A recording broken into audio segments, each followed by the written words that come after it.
Hay un tratamiento quirúrgico, hay una técnica quirúrgica que ha sido muy difundida, muy conocida, es la vagotomía. La vagotomía para tratamiento quirúrgico de la úlcera péptica.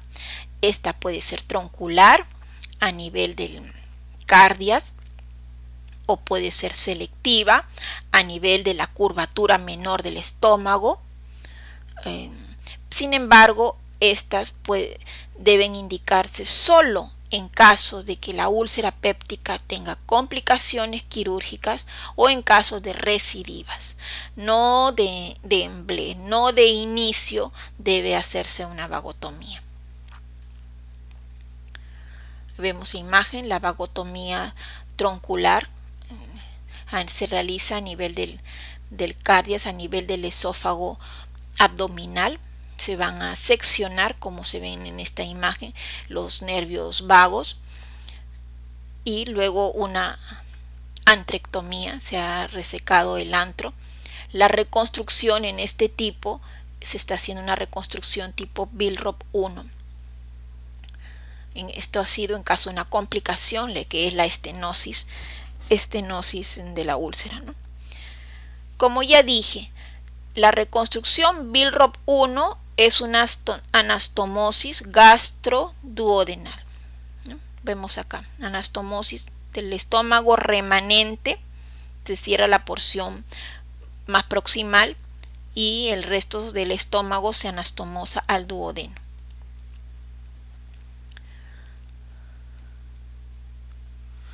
Nuevamente en una estenosis, otro tipo de técnica quirúrgica, en una estenosis puede hacerse una reconstrucción, una gastroyeyunoanastomosis. Esto es sin antrectomía, ¿no? Acá está en este nivel, a nivel del píloro está la estenosis, la obstrucción. Y lo que se está haciendo es un bypass, en este caso, ¿no? Una gastroyeyunoanastomosis. Si pueden ver, a este nivel AB, lo que quiere decir es que la gastroyeyunoanastomosis debe hacerse siempre antiperistáltica.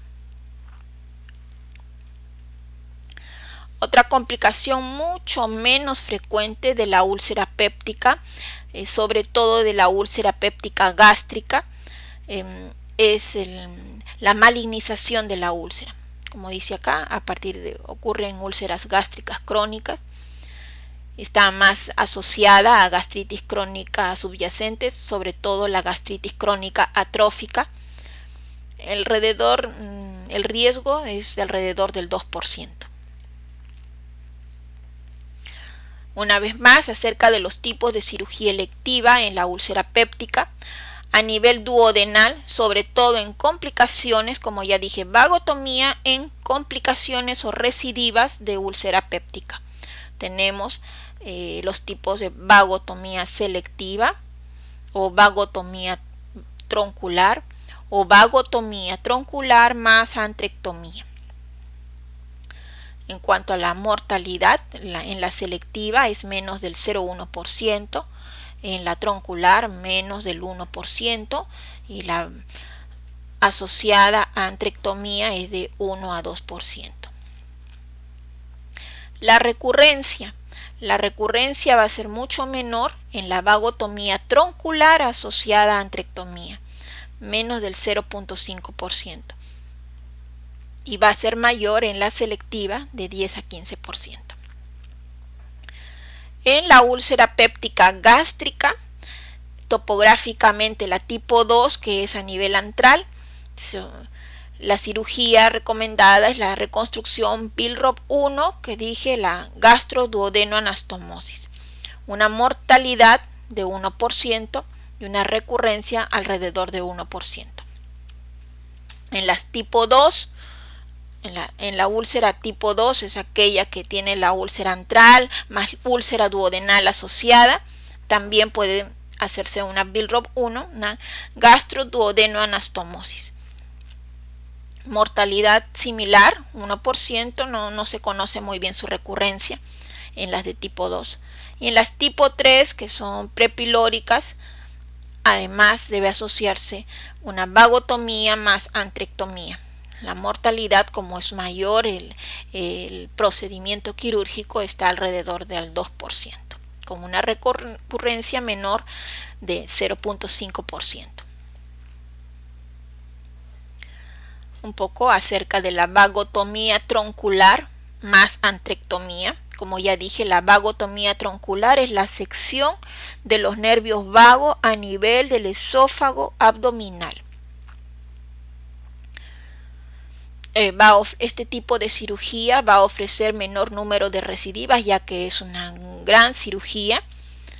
Sin embargo, debido a que precisamente es un procedimiento mayor, va a haber mayor morbilidad. Ya actualmente se emplean menos, sobre todo en aquellas úlceras crónicas, refractarias, complicadas, que no ceden a tratamiento médico.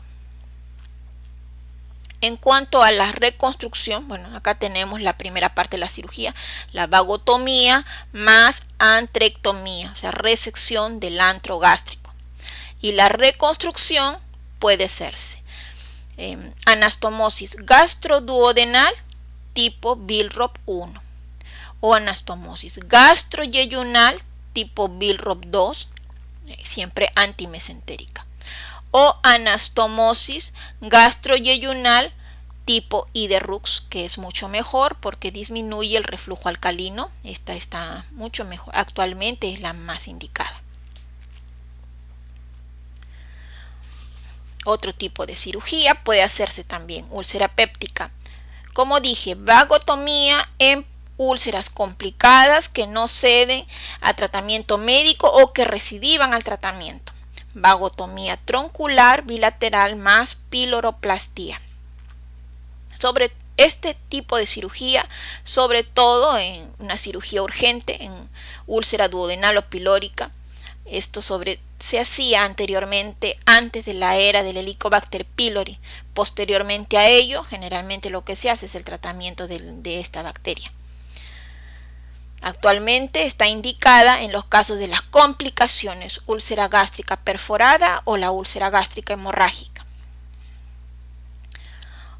Y los factores que dan riesgo para recidiva son la imposibilidad de asegurar una terapia médica adecuada en los pacientes o pacientes con edad avanzada, que generalmente tienden a complicar la úlcera péptica y presentarse como una úlcera perforada o hemorrágica, pacientes con comorbilidad asociada o una úlcera crónica con mala respuesta a tratamiento médico. Como dije acá, vagotomía troncular más piloroplastia. La piloroplastia consiste en hacer una incisión longitudinal a través del píloro, una incisión a nivel pilórico, y luego en sentido inverso hacer la sutura, la plastía. Acá observamos este tratamiento quirúrgico de una úlcera duodenal hemorrágica. Lo que debe hacerse es una hemostasia de la zona ulcerosa, ¿no?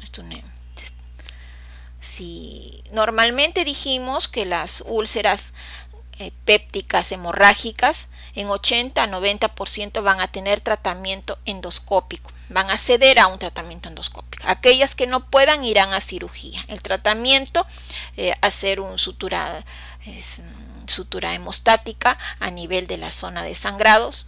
Si es una úlcera duodenal, hay que cerrar, hacer hemostasia de las ramas de la arteria gastroduodenal.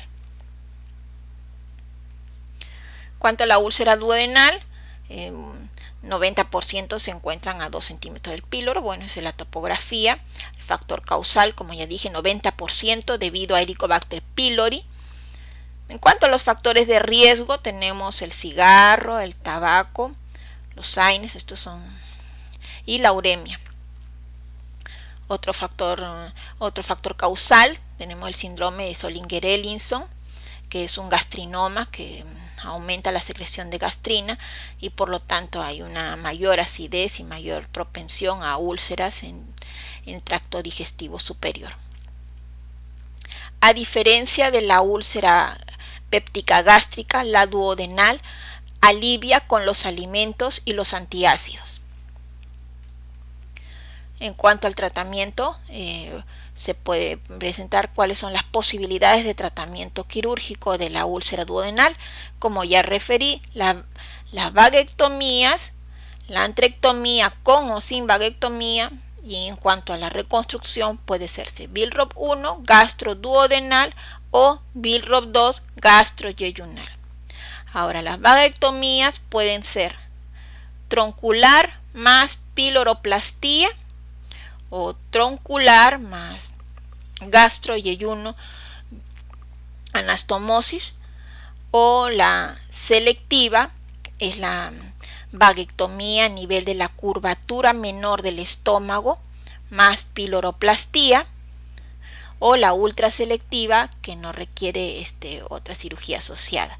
Se dice que es la vaguectomía más fisiológica, es la vaguectomía prácticamente de las células parietales. Sin embargo, debido a su cantidad al número de recidivas, a su porcentaje de recidivas, actualmente esta vaguectomía ultraselectiva está en desuso. Una vez más, ¿cuándo está indicado el tratamiento quirúrgico de una úlcera péptica duodenal? Cuando, a pesar del tratamiento médico adecuadamente llevado, no se consigue tratamiento o no se consigue que mejore esta úlcera, cuando se produce complicaciones como son el sangrado, una úlcera sangrante, la perforación, o cuando se produce obstrucción y estenosis. Y en cuanto al tratamiento quirúrgico, se pueden utilizar la antrectomía o la vaguectomía, o vaguectomía con o sin antrectomía. Antrectomía tiene una recurrencia de menos del 1%, sin embargo, como es una gastrectomía, en realidad es una mortalidad de alrededor de 5%. En cuanto a sus complicaciones, puede tener baja de peso, va a disminuir el tamaño del estómago, puede haber baja de peso, diarrea, anemia. Puede verse también el síndrome de dumping, o por reflujo una gastritis alcalina. Puede haber mala absorción o un síndrome de asa aferente, sobre todo en los casos de reconstrucción tipo Billroth 2, síndrome de asa ciega. La vaguectomía tiene una recurrencia alrededor dependiendo de 2 a 20%. Hay mayor recurrencia en los casos de vaguectomías ultraselectivas, a diferencia de las vaguectomías tronculares, que tienen menor recurrencia. Como es un procedimiento más corto que la antrectomía, la mortalidad es menos del 1%. Y bueno, en la ultra selectiva vamos a encontrar menor disconfort. En la troncular se va a asociar a litiasis biliar, porque al hacer la vaguectomía troncular también se va a alterar la inervación a nivel de la vesícula biliar, por lo tanto va a haber un éstasis biliar a nivel de la vesícula que va a condicionar la presencia de cálculos biliares. Asimismo, puede producirse diarrea y puede estar asociado al síndrome de dumping. Revisemos ahora acerca del cáncer gástrico. Generalidades: el cáncer gástrico es una de las neoplasias más frecuentes en el mundo y constituye la segunda causa de muerte. Se encuentra en segundo lugar después del cáncer de cuello uterino y el de pulmón. Este es más agresivo en jóvenes, y si bien es más frecuente en varones, es mucho más agresivo en mujeres jóvenes. Si el paciente es tributario de una cirugía, la sobrevida a 5 años del paciente operado está alrededor de menos del 20%. Hay un tipo especial de cáncer gástrico, el cáncer gástrico temprano, conocido también como early cancer o conocido TIS. Es aquel que no sobrepasa la submucosa. En este se ha encontrado una sobrevida a los 5 años menor del 95%. En cáncer gástrico se pueden distinguir zonas en el mundo de alto riesgo, riesgo intermedio y bajo riesgo. La América Latina, el Perú incluido, Chile, Perú, Costa Rica y los países como Japón y países asiáticos tienen una alta incidencia, alrededor de más de 118 nuevos casos por cada 100.000 habitantes. Esto es según el último estudio de Globocam del 2002. Hay además países de incidencia intermedia, alrededor de 22 nuevos casos por 100.000 habitantes, como Brasil, España, países de riesgo bajo, como Estados Unidos. Epidemiológicamente representa el 10% de los nuevos casos de cáncer. Como ya mencioné, más frecuente o países de alto riesgo son Japón, Chile, Costa Rica, acá también se incluye Perú. Es más frecuente en varones y se presenta con más frecuencia en el grupo etario de la sexta y sexta década de la vida. Lamentablemente, solo es posible un diagnóstico precoz en menos del 10% de los pacientes. En el Perú, un estudio realizado por el doctor León Barúa reporta que alrededor del 50% de pacientes son diagnosticados en estadios avanzados de la enfermedad, en donde no es posible ofrecerles tratamiento quirúrgico. Como ya mencioné, hay países de riesgo bajo, y dentro de ellos tenemos Estados Unidos, Australia, Nueva Zelanda, alrededor de 15 nuevos casos por cada 100.000 habitantes. Tenemos los países de riesgo intermedio, como son España, Brasil, alrededor de 22 nuevos casos por cada 100.000 habitantes. Y también tenemos los de riesgo alto, a la cabeza Japón, Costa Rica, Chile, Perú, Europa Oriental. Más de 45 nuevos casos por cada 100.000 habitantes. Además, recordar, cáncer gástrico es un cáncer de los niveles socioeconómicos bajos, se presenta sobre todo en países en vías de desarrollo. Que epidemiológicamente en cuanto a géneros es más frecuente en varones, podemos decir entre 1.5 a 2.5 por cada caso en mujeres. En promedio son 2 varones por cada mujer de cáncer gástrico, y que el promedio de edad más frecuente es alrededor de los 62 años.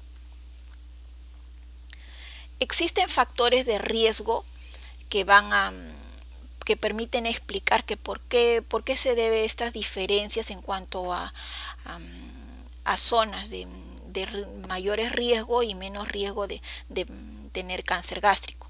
Y dentro de estos factores podemos mencionar factores ambientales o factores de estilos dietéticos, o la presencia de la infección por Helicobacter pylori. Factores genéticos también se asocian, hay enfermedades genéticas que tienen mayor riesgo de presentar cáncer gástrico, y la gastritis crónica y otras enfermedades predisponentes. A ver, veamos cada uno de estos. Entre los factores ambientales, esto va a explicar la gran variabilidad en la incidencia, que en parte es explicada por las diferencias en la alimentación de los diferentes países. Y en esto podemos definir factores que van a ser más riesgo para la incidencia de cáncer gástrico y factores que van a proteger para disminuir la incidencia de cáncer gástrico. Los que aumentan el riesgo son la alimentación rica en sal, sobre todo las comidas seco-saladas, las comidas con altos nitritos, los ahumados, los países que comen grandes cantidades de ahumados, sobre todo Japón, o los conservados salados, los secos salados, como dije. Son factores protectores en la alimentación, la rica en vitamina C, las frutas frescas, las legumbres crudas, por la presencia de antioxidantes. En cuanto a la infección por Helicobacter pylori, sabemos que existen cepas que van a incrementar el riesgo de presentar cáncer gástrico, y dentro de ellas tenemos la CAG-A y la BAC-A, que son cepas que producen gran inflamación a nivel del epitelio gástrico, y van a romper más aún la barrera mucosa o la capa mucosa protectora del estómago. Se habla de que en cuanto más precoz se produce la infección por Helicobacter pylori, es decir, se habla de infecciones por Helicobacter pylori a nivel infantil a partir de los 3 años de edad, es muy probable que este paciente a la larga en la evolución va a devenir en cáncer gástrico. A diferencia de aquellos pacientes que adquieren la infección en la adultez, aquellos que tienen el Helicobacter pylori de adultos, generalmente estos van a evolucionar a la úlcera péptica. En cuanto al riesgo relativo, se habla de que el riesgo relativo de la población infectada de Helicobacter pylori es 2 a 6 veces mayor que en la población no infectada. En cuanto a los factores genéticos, pacientes que presenten síndrome de Lynch tienen un riesgo de presentar cáncer gástrico multiplicado por 19.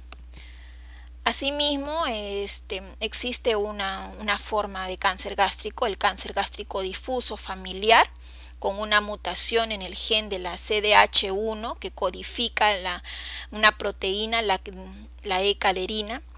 La E-caderina es una proteína citoplasmática que se une al citoesqueleto. En el cáncer gástrico difuso existe una mutación de esta caderina. Esta mutación a nivel de gen CDH1 es lo que va a producir o a incrementar el riesgo para cáncer gástrico. Asimismo, los familiares de primer grado de pacientes con cáncer gástrico tienen un riesgo aumentado de 2 a 3, riesgo relativo aumentado 2 a 3, mayor que la población que no tiene este antecedente. En la evolución podemos señalar enfermedades predisponentes como la gastritis. Dentro de ellas se pueden mencionar la gastritis en general, la úlcera gástrica, la úlcera péptica, que es gástrica, y pacientes con antecedente de gastrectomía por úlcera gástrica sobre el muñón de remanente puede producirse un cáncer. En la evolución, todas estas patologías gástricas de inicio benignas pueden evolucionar hacia la atrofia. La atrofia a lo largo de varios años, en promedio unos 15 años, puede devenir en una metaplasia intestinal que a la larga va a evolucionar hacia la displasia y posteriormente al cáncer gástrico. En la anatomopatología, los estudios, la literatura refiere que entre 90 a 98% de los cáncer gástricos son referidos a adenocarcinomas, o sea, patología de la glándula o del epitelio glandular. Y que solo 2% restante se van a referir a linfomas, tumores carcinoides, leiomiomas o tumores estromales. Desde un punto de vista anatomopatológico, el cáncer gástrico es aquel que compromete la mucosa gástrica localizado a 2 centímetros de la unión esófago-gástrica. Un cáncer de una forma clínica particular constituye el cáncer de Cardias. Este se encuentra localizado a menos de 2 centímetros de la unión esófago-gástrica. Desde un punto de vista histológico, el adenocarcinoma se puede dividir según la clasificación de Lauren en tipo intestinal y tipo difuso. El adenocarcinoma de tipo intestinal generalmente es aquel que está bien diferenciado, caracterizado por presentar células neoplásicas que forman glándulas muy bien desarrolladas con presencia de mocos. Generalmente la forma más frecuente de adenocarcinoma tiene un aspecto macroscópico de úlcera y se localiza en el estómago distal, a diferencia del tipo difuso, En el tipo difuso existe una proliferación celular desordenada que va a infiltrar en forma difusa la pared gástrica. Lo que se observa es un engrosamiento de la pared gástrica y como una capa blanquecina. Se va a localizar preferentemente a nivel proximal del estómago y en este tipo de tumor los túbulos, las glándulas están poco desarrolladas, generalmente puede que presenten moco o simplemente no presentarlo. Un tipo especial en este grupo de tipo difuso tenemos la linitis plástica, que está presente en 5% de los cánceres gástricos, en los cuales se encuentran de manera aislada células en anillo de sello dentro de un estroma fibroso. Macroscópicamente podemos diferenciar el cáncer gástrico en un cáncer gástrico temprano, que es aquel que invade la mucosa o submucosa, puede alcanzar hasta la submucosa. Del cáncer gástrico avanzado, aquel que compromete la capa muscular y puede invadir a otras capas adyacentes. Veamos ahora el cáncer gástrico temprano. En la morfología, este cáncer gástrico puede ser tipo 1, prominente, tipo 2, superficial, tipo 3, ulcerado. Además, el tipo superficial puede ser superficial elevado, superficial plano o superficial deprimido. El tipo ulcerado es un tipo excavado, donde la úlcera supera la muscularis mucosae. Pero en general podemos decir que tipo 1, tipo 2 o tipo 3 como formas puras solamente están presentes en 50% de los cánceres gástricos tempranos.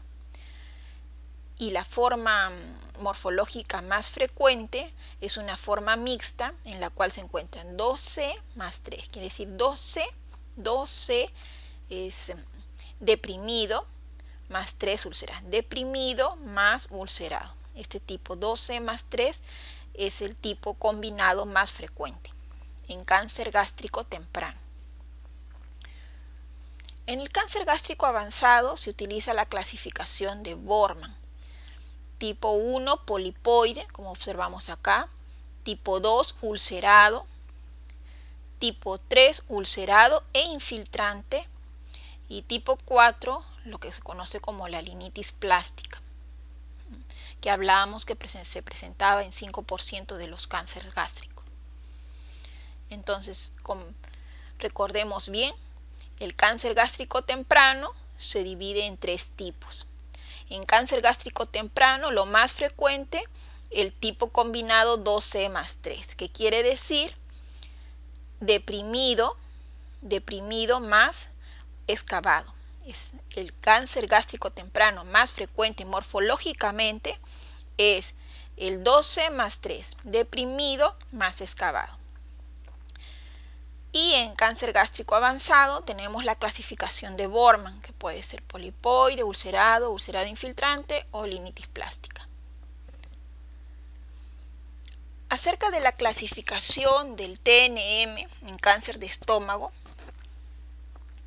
tenemos en el T1, aquel que puede invadir entre la mucosa y la submucosa, el T2, que puede llegar a la muscular, el T3, que puede llegar a la serosa sin pasarla, el T4, que además pasa la serosa y se invade tejidos circundantes. En cuanto al N, tenemos que N0 es aquel tumor gástrico o cáncer gástrico que no tiene ganglios, con ganglios negativos. N1, primero debemos decir que en la clasificación del N, el N, hay un N americano y hay un N japonés, de acuerdo a la clasificación de cáncer gástrico japonés.